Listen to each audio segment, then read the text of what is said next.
on dirait un grand nom dans l'histoire de notre pays. Il a rendu des services immenses et je m'incline devant lui. Il aurait pu en rendre un supplémentaire qu'il n'a pas fait. C'est en 1945. De Gaulle était nationaliste.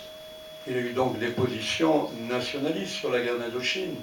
Il n'est pas spécialement intervenu à ce moment-là sur la guerre d'Algérie. Et il a fallu 1958. Or, il a dit, je vous ai compris, mais il a aussi compris rapidement la situation.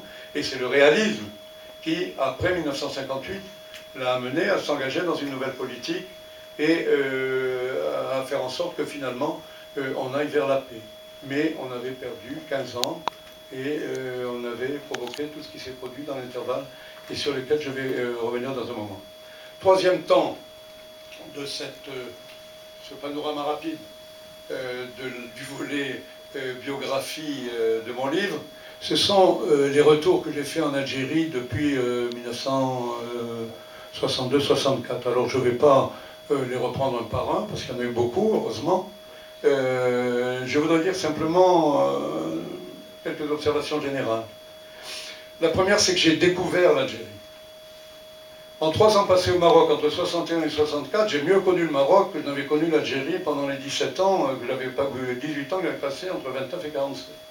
Et mes voyages à partir de 64 m'ont permis de découvrir l'Algérie, cet immense pays, avec toutes ses facettes. Ça m'a permis de Lebzag et Gardaïa, le Sahara, Djanet, le Tassili des Agers, Boussaada, Tipaza, le Constantinois, dans lequel je me suis rendu récemment et où j'ai retrouvé les racines de ma famille.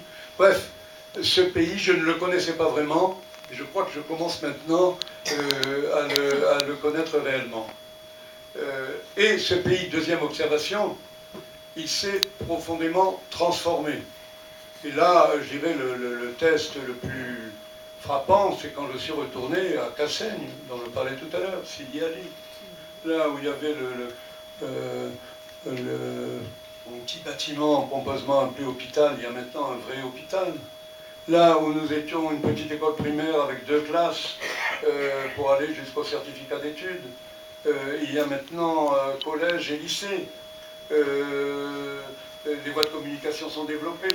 Bref, le pays s'est complètement transformé. Et je pense à ma pauvre maman, qui, quand elle a vu l'indépendance, elle était en France, disait, mais c'est terrible, ils ne vont pas savoir se débrouiller. C'était le sentiment qu'avaient une certaine partie des Français d'Algérie.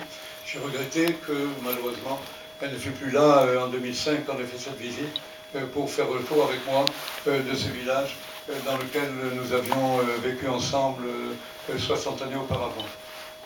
Troisième observation, à l'occasion de tous ces retours en Algérie, j'ai pu enfin, et pour la première fois, établir des rapports égalitaires, cordiaux, amicaux et égalitaires, avec mes interlocuteurs algériens.